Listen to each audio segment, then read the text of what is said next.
Easy Explain Ethics by Spinoza, fourth part of Human Bondage.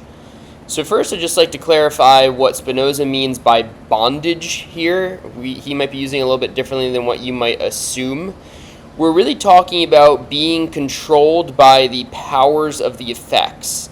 And if we look at what he says in the preface, Spinoza says, man's lack of power to moderate and restrain the effects I call bondage. For the man who is subject to effects is under the control, not of himself, but of fortune.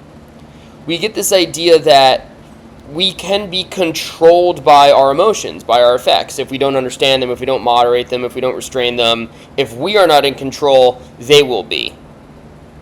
And that's not ideal. That's not going to be following these true, clear, and distinct, adequate ideas that align with God. It's going to be a bit messy, as we'll see. And he's going to call this your passions or your impulses. So let's move into Proposition 37, where he starts to talk about impulses. So in Scholium 1, Spinoza says, he who strives not because of an effect that others should love what he loves and live according to his temperament acts only from impulse and is hateful, especially those to whom other things are pleasing, and who also therefore strive eagerly from the same impulse to have other men live according to their own temperament. He continues, and since the greatest good men seek for an effect is often such that only one can possess it fully, those who love are not of one mind in their love. While they rejoice to sing the praises of the thing they love, they fear to be believed. Finally, in the Scholium, he summarizes, but he who strives from reason to guide others acts not by impulse, but kindly, generously, and with the greatest steadfastness of mind.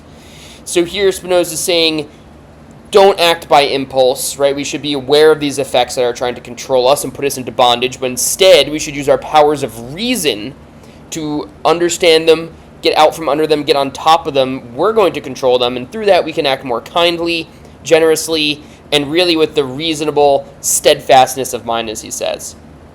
So moving on to Proposition 44. The demonstration, Spinoza says, love is joy, accompanied by the idea of an external cause. Pleasure, therefore, accompanied by the idea of an external cause, is love. And so, love can be excessive. He continues, again, desire is greater as the effect from which it arises is greater. Hence, as an effect can surpass the rest of man's actions, so also the desire which arises from that effect can surpass the rest of his desires. It can therefore be excessive in the same way we have shown pleasure can be. So going back to the third part, we set up joy as the movement from a lesser to a greater perfection. That's great. Love is that when we associate with an external cause. But now he's getting into pleasure here, right? We're associating pleasure with this idea of love, and he's warning of excesses here. If we're letting our desire get away from us and control us, it can really take control of our actions. And here Spinoza is saying that's not great. That's what he would call an impulse. Moving on to Proposition 46, which is a callback to the Proposition 43 we saw in the third part. He says, hate is increased by being returned, and on the other hand, can be destroyed by love. Just reminiscent. I thought that was interesting to see pop up here again. Proposition 60, a desire arising from either a joy or a sadness related to one or several, but not to all parts of the body, has no regard for the advantage of the whole man. So here Spinoza is saying in one way or another, you should really only follow your reasonable, mind-based desires that align with your entire body. You really shouldn't be giving in to a desire that may only come from one or a few parts of your body. You should really be looking out for the desires that arise for your overall well-being. Moving on to Proposition 67. A free man, that is, one who lives according to the dictate of reason alone, is not led by fear, but desires the good directly. That is, acts, lives, and preserves his being from the foundation of seeking his own advantage. So this is a slight callback to the Conatus doctrine. It's also a slight look ahead to the fifth part and final part of Spinoza's ethics about human freedom.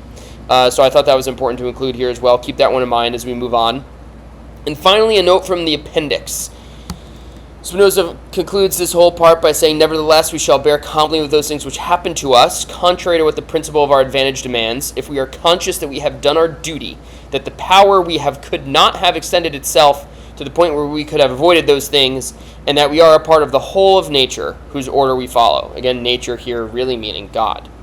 Finally, Spinoza says, hence, insofar as we understand these things rightly, the striving of the better part of us agrees with the order of the whole nature. So again, tying back to where we started this part, we want to get out from being controlled by those effects. We want to understand them and manage them and be in control of them. That will align us with reason instead of with impulse, And also, being aligned with reason, we are aligned with God. We are aligned with nature. So for now, I hope this helps.